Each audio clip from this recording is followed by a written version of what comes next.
S'il vous plaît, la Commission reprend ses travaux. Alors, il nous fait plaisir d'accueillir les représentants du mouvement du Grand Québec. Alors, donc, M. Smith, M. D'Andrea et M. White.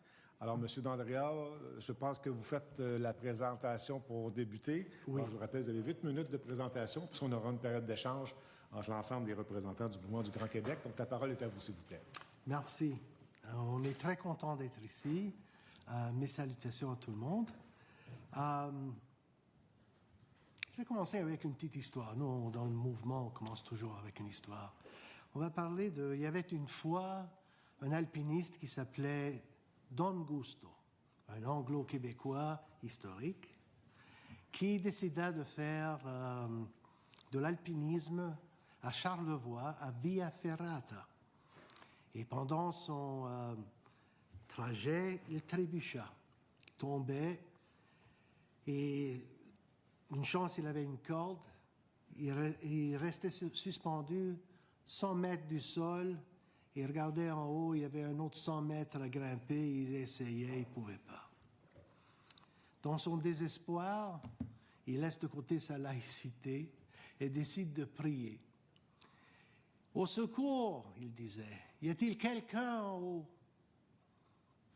Tout d'un coup, le vent se met à souffler, les nuages se dispersent et une voix vient du ciel disant « Je peux te sauver si tu crois en moi. » Don Gusto était étonné, il disait « Oui, oui, sauvez-moi, qu'est-ce que je dois faire ?»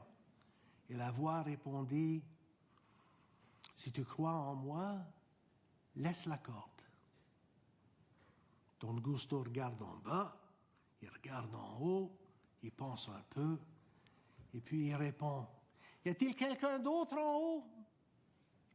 Ça, c'est un peu le dilemme de la communauté anglophone. On est un peu comme Don Gusto, on est piégé sur une corde. D'un certain côté, la voix, c'est un peu les institutions du Québec. On a des bonnes suggestions, mais on a peur. On ne sait pas quoi faire. On se tient à cette corde. Si de Tocqueville était vivant aujourd'hui et si il voulait donner une définition de la communauté anglophone, il y aurait probablement une difficulté parce que ethniquement, ils sont tous différents, beaucoup de différences, de religion, d'ethnicité, de culture, de langue. Et pourtant, c'est une communauté. Et comme Don Gusto, c'est une communauté fièrement attachée au Québec. Des fois, on entend des voix dans la communauté. D'habitude, ça vient toujours d'un secteur très négatif qui aimerait se victimiser au lieu de parler, au lieu de s'asseoir et au lieu d'essayer d'avoir des vrais échanges entre communautés. Et comme porte-parole du mouvement, je peux vous dire que les Québécois, anglo-québécois et les minorités que nous, on représente, ils sont fièrement québécois à notre manière, mais quand même fièrement québécois. Si on a eu des difficultés dans le passé, ça a beaucoup à faire avec la langue. Et nous, on se pose, ça fait 30 ans que le mouvement existe et on est en train de dire que, écoutez, la langue française n'est pas bien maîtrisée par notre communauté. Et pourtant, c'est Madame la Marquise ou la chanson, tout va très bien dans nos institutions, qui est faux. Ça ne va pas très bien, ça va mal. Beaucoup de Québécois de notre communauté veulent quitter le Québec, ou au moins c'est ça qu'ils disent aux médias. Et nous, on est convaincus plutôt qu'on veut rester, on veut contribuer, on est Québécois, et on aurait aimé être capable de discuter un peu plus dans des réunions avec d'autres Québécois pour parler de la Constitution. On a des suggestions, on a des idées à avancer. Et je cède la parole à M. White qui peut suggérer certaines idées que le mouvement est fier. Merci, M. White. Il vous reste un peu plus de 3 minutes. M. White. Monsieur le Président, membres de la Commission, Monsieur le Président, c'est un grand plaisir de vous revoir. Mon nom est Peter White et je vous remercie de l'invitation à témoigner devant vous. Je vous parle depuis ma maison à la ville de Lac-Brome, dans les cantons de l'Est. Et comme bon Québécois, je porte ma cravate de l'Université Laval. J'aimerais vous présenter ce soir, très brièvement, un cadre théorique du concept de minorité nationale. Ce concept est tiré du livre, je vous donne la citation, Multicultural Citizenship, A Liberal Theory of Minority Rights, publié par le brillant jeune théoricien politique canadien Will Kymlicka, aux éditions Clarendon Press, Oxford, en 1995. Or, il y a minorité nationale partout où nous observons, dans un État donné, la coexistence de plusieurs nations, où le terme nation signifie une communauté historique plus ou moins complète du point de vue des institutions, qui occupe un territoire donné ou patrie et qui a une langue et une culture distinctes et un vouloir-vivre commun. Dans ce sens sociologique, la notion de nation est étroitement liée à celle de peuple ou de culture. Il faut souligner qu'une telle nation n'est pas fondée sur la descendance ou le sang. Par conséquent, un pays où vit plus d'une nation n'est pas un État-nation, mais un État multination. Et les petites cultures forment des minorités nationales. Nous soutenons donc que les Québécois anglophones constituent une minorité nationale au sein de l'État multination du Québec. Tout comme les Québécois francophones constituent une minorité nationale au sein de l'État multination du Canada.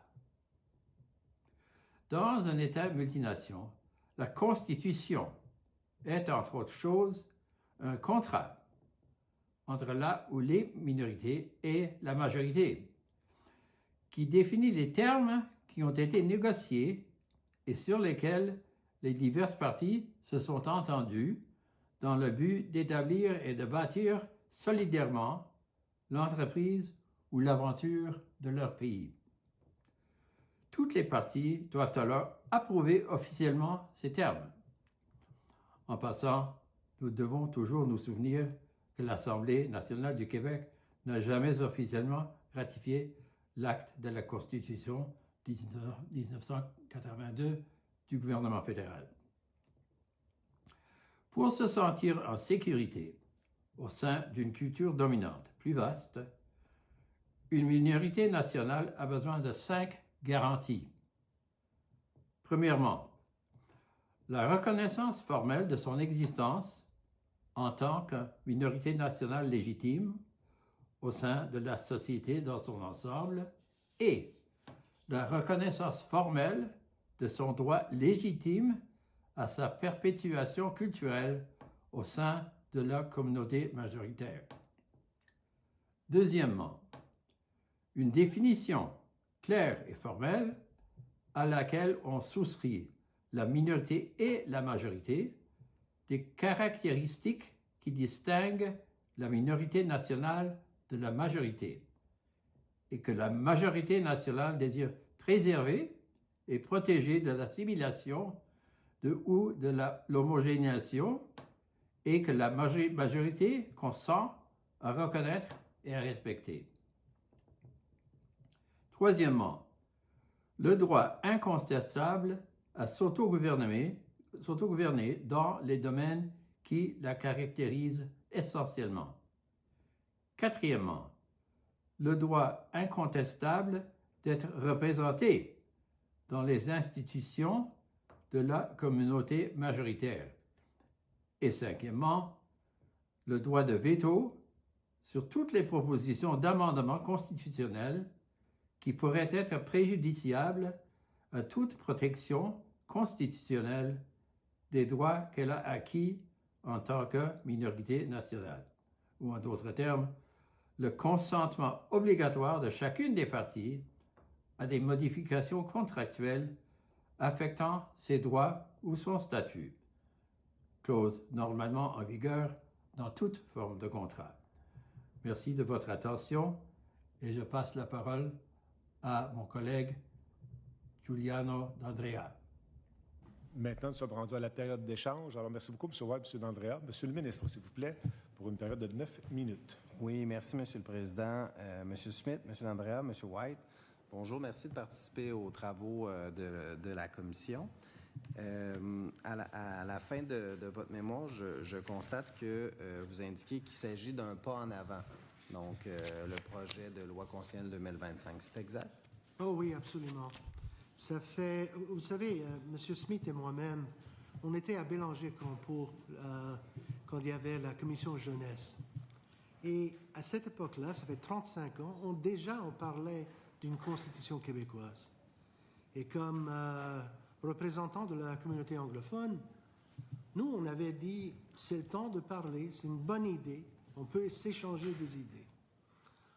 Ça fait 30 ans, quand c'était la commission sur la loi référendaire en 1995, on s'est présenté encore une fois et on a parlé de Constitution. Et on a toujours parlé de Constitution pendant ces dernières 30 années. Mais le problème, c'est qu'avec notre communauté, il y a de la difficulté, comme j'ai dit. Et aussi, et ça vient des deux côtés. D'un côté, je trouve une loi ici qui reflète très bien la pensée d'une bonne partie des Québécois. Mais l'autre partie des Québécois, ils ne se retrouvent pas dans ces textes. Ils n'ont pas contribué dans ces textes. Et ce qui serait intéressant, c'est de faire une pause, de peut-être faire une plus vaste consultation et d'essayer de ramasser tous ces Québécois qui puissent eux aussi être fiers d'avoir une constitution québécoise. Mais ça prend une consultation un peu plus vaste. Je vous entends, puis on est présentement en audition publique, puis on consulte, mais vous venez de dire, écoutez, il y a une bonne partie des gens qui se reconnaissent là-dedans, il y a une partie de la population qui ne s'y reconnaît pas. Oui. Pouvez-vous identifier les éléments, selon vous, qui font en sorte qu'ils ne s'y reconnaissent pas, selon vous? Comme quoi? Qu'est-ce qui manque? Bon, on peut aller dans les stéréotypes, peut-être ça aide à défricher un peu. On parlait tout le temps des années 60, 70, de les deux solitudes. Et ce que je trouve dans ma communauté, même qu'elle parle français, même qu'elle veut s'engager, il y a des concepts qui sont un peu, disons, autres que les nôtres. Que ce soit le concept de la famille, que ce soit des concepts de la langue, du fait que on se sent des fois comme si on est... Vous savez, il y a le train et puis il y a le petit caboose en arrière et les anglophones sont là. OK, le train, il passe, c'est la locomotive et nous, on est traînés avec les projets. Alors, c'est vraiment le manque de participation qui manque.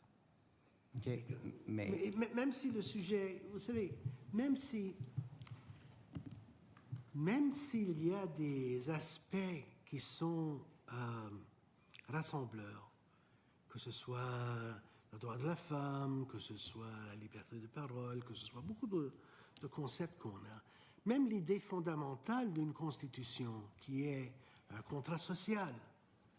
Mais dans le contrat social, à la base, ça veut dire qu'on négocie avec les sociétés, on cherche ces sociétés pour entendre leurs idées, pour discuter. dans la communauté anglophone, on n'a pas vu ce geste. Et même, ce n'est pas la faute du gouvernement, ce n'est pas la faute de l'Assemblée nationale. Notre communauté est divisée. Peut-être ce qu'on aurait besoin, nous, c'est un état général de la communauté anglophone ou des minorités ou de Montréal, que ce soit. Mais il faut qu'on commence à communiquer. Et ça manque. Là, ce soir, M. D'Andrea, vous êtes là avec votre organisation. Puis j'essaie, moi, supposons qu'on veut bonifier, là, à la lumière de vos commentaires. J'essaie de décoder qu'est-ce qui manque, selon vous? Parce que vous m'avez parlé de la famille, mais dans le projet de loi constitutionnelle 2025, on n'a pas d'éléments qui touchent la famille, à l'exception de l'État protège l'intérêt de l'enfant, qui est un concept avéré qui existe dans nos lois, notamment quand on a fait la réforme du droit de la famille, puis quand on a fait la réforme, le ministre Carman, avec la loi sur la DPJ. Vous m'avez parlé aussi de la langue.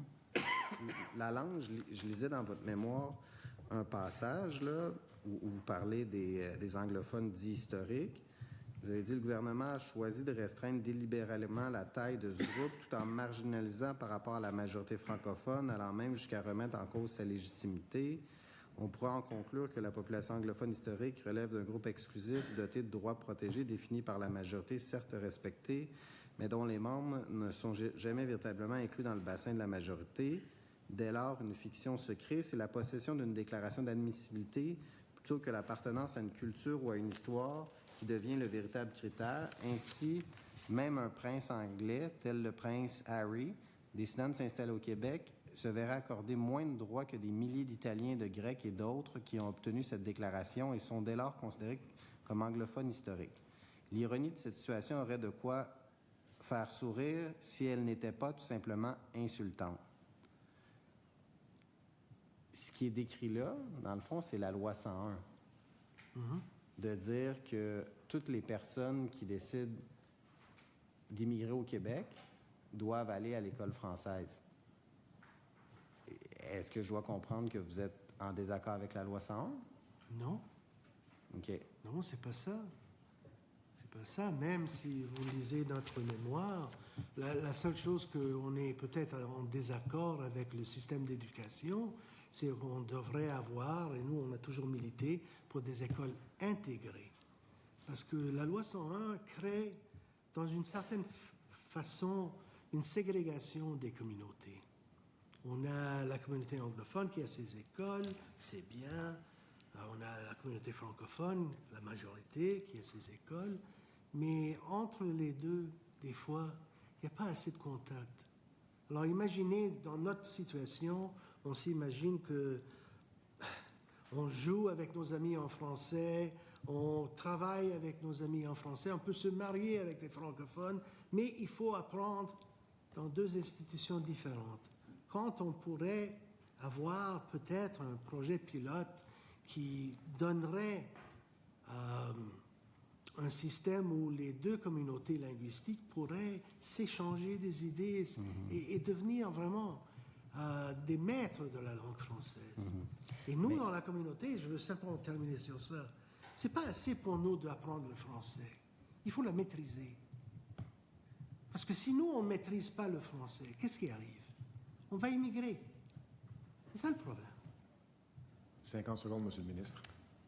Bien, je suis d'accord avec vous. Le liant de la société québécoise, c'est le fait d'apprendre et de parler le français tout en préservant les droits de la communauté anglophone. D'ailleurs, le régime linguistique dans la loi constitutionnelle de 1967 est fondé comme ça. Alors, les jeunes anglophones qui souhaitent étudier en français dans les écoles francophones, ils peuvent le faire aussi. On n'a pas décidé d'ériger deux systèmes séparés volontairement. C'était une demande de la communauté anglophone. Donc, je comprends que vous dites qu'il y a peut-être une réflexion à avoir du côté de la communauté anglophone pour avoir qu'un seul système d'éducation. Oui, mais au même moment, là, on est encore Don Gusto qui est pogné avec sa corde. On voudrait avoir... on voudrait aller à des écoles francophones, mais si on fait ça aux françaises, Mais si on fait ça, on perd nos droits. Alors, il y a une réflexion à faire aussi. Est-ce qu'on ne pourrait pas avoir un système où on ne perd pas ses droits de génération? Merci. Si M. moi, D'Andrea. oh. Merci. Je dois passer la parole au Oui. député de l'Acadie. Monsieur le député de l'Acadie, Oui, s'il vous plaît. merci, Monsieur le Président. Alors, Messieurs Smith, D'Andrea, White, merci d'être avec la Commission ce soir. Merci pour votre mémoire. Monsieur D'Andrea, je vous permets de terminer. Vous aviez commencé à nous parler, continuer ce que vous aviez commencé à nous dire. Qu'est-ce que je disais? C'était en réponse à une question de Monsieur le ministre. Vous parliez des écoles. Oui. Oui. Écoutez,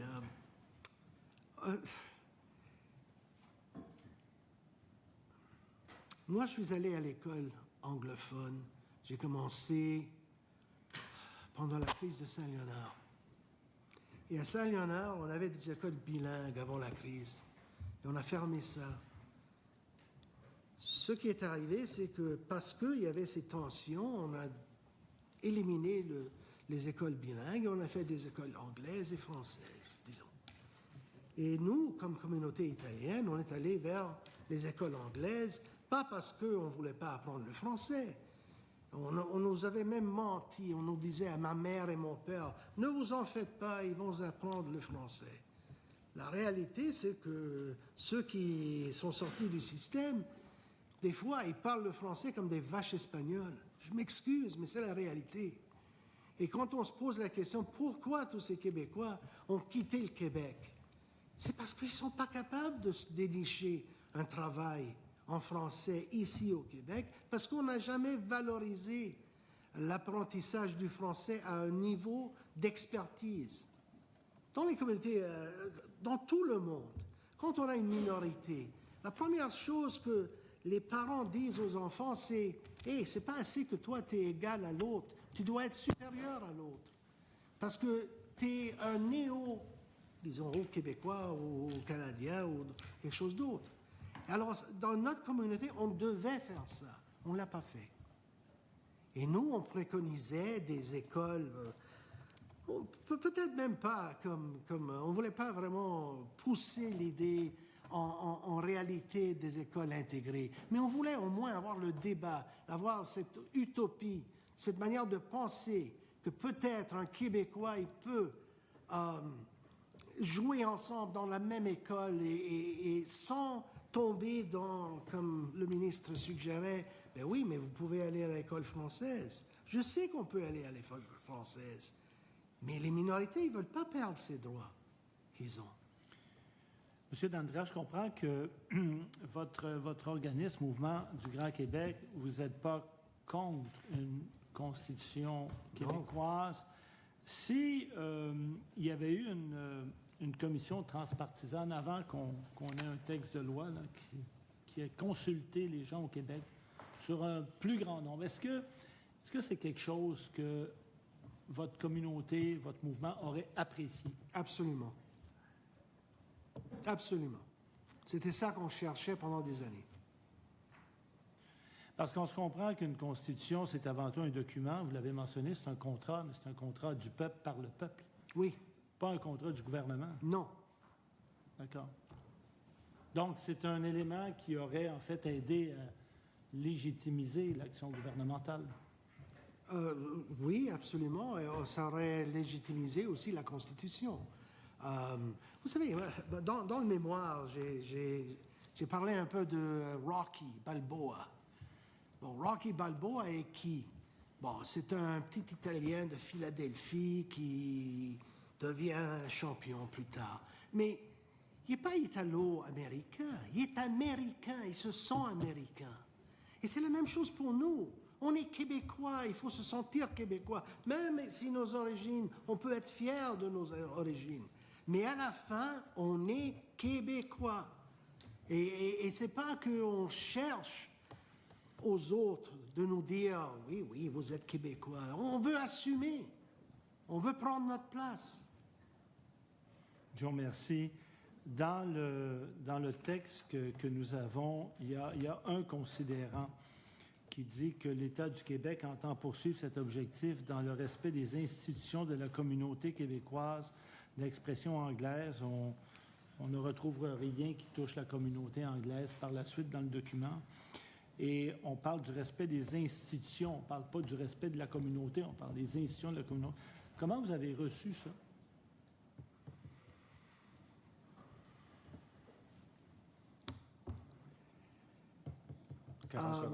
Nous, il faut que, dans notre communauté, bon, il y a un dicton, hein, les francophones disent « ne touchez pas à la loi 101 », les anglophones disent « ne touchez pas à nos institutions ». Quand même, il y a beaucoup d'anglophones qui disent « OK, mais il faut réformer nos institutions parce qu'elles ne font pas la job qu'elles devraient faire ». Alors, quand moi j'entends qu'il faut penser aux institutions, aux droits, oui, c'est vrai, mais il faut penser à ces Québécois qui se servent de ces institutions. Et ces institutions doivent répondre aux besoins de ces Québécois. Alors, merci beaucoup. c'est nuancé. Monsieur le député de Saint-Henri-Sainte-Anne, s'il vous plaît. 1 minute 53. Merci beaucoup de votre présentation. Il y a deux choses, puis je veux réconcilier pour être sûr d'avoir bien compris. D'un côté, vous dites quand même, malgré ces inquiétudes, nous pensons que le projet de loi 1 est un pas dans la bonne direction. De l'autre côté, vous recommandez que le projet soit reporté et que des véritables consultations aient lieu. Fait que je veux juste bien comprendre le finalement, puis vous donner la chance de bien expliquer. On est très content qu'il y a au moins aujourd'hui une poussée vers une constitution québécoise. Bon, on l'a fait, on l'a déclaré, on est ici, on est en train de parler, et dans ma communauté, là, on est en train de parler, parce que c'est une réalité. Bon. Et on dit cela, oui, c'est en principe, on est content. Mais les détails, Plus compliqué, ça. c'est compliqué, ça manque. Et on voudrait que beaucoup d'autres Québécois peuvent donner leur voix, leurs idées, et c'est ça. Vous parlez quand même d'aggraver les divisions, vous parlez de population marginalisée, c'est ça le sentiment de la communauté? Oui. Et vous allez entendre dans les médias, les tambours, les tam-tams, ils vont augmenter. Parce que, encore une fois, ils vont présenter la communauté anglophone comme victime. Et puis la discussion va tomber. Merci de votre temps aujourd'hui. Merci. Merci. Monsieur le député de Jean Talon, s'il vous plaît. Merci. C'est intéressant parce qu'au début de cette consultation, on a vu M. Smith agiter avec fierté son drapeau québécois à l'écran. Et vous faites écho à ce geste. On le voit de nouveau le faire. Et vous faites écho dans vos commentaires à ce geste. Vous dites, nous sommes de fiers Québécois. Oui. Mais comme beaucoup de Québécois, vous ne vous êtes pas senti écouté au fin du document que vous avez devant vous. Vous dites, une partie des Québécois, comme nous, on n'a pas contribué à ces textes. Et ce que vous demandez aujourd'hui, c'est de vous dites, bien ça, ici, on est dans le cadre formel d'une consultation générale à l'Assemblée nationale, mais vous voulez plus que ça, vous voulez un vrai dialogue. Oui, absolument. Je ne peux pas ajouter à ce que vous avez dit, c'est exactement en plein ça. Et donc, pour continuer dans la foulée de mon collègue, et donc vous dites, bien là, on n'a pas le bon document devant nous, il faut recommencer pour avoir un vrai processus démocratique dans lequel on va se sentir inclus. Oui, c'est un bon geste, c'est un bon projet parce que ça fait qu'on en parle aujourd'hui. Mais, en principe, on en a parlé, mais là, dans les détails, il faut faire une autre réflexion, plus approfondie. C'est ça que... Merci beaucoup. Monsieur Smith, Monsieur White, Monsieur Naldra, merci beaucoup d'avoir été avec nous. C'était très, très, très apprécié. Sur ce, la commission ajoute ses travaux vendredi 5 décembre, après les avis touchant les travaux des commissions, où il va poursuivre son mandat. Merci beaucoup. Belle soirée. Merci.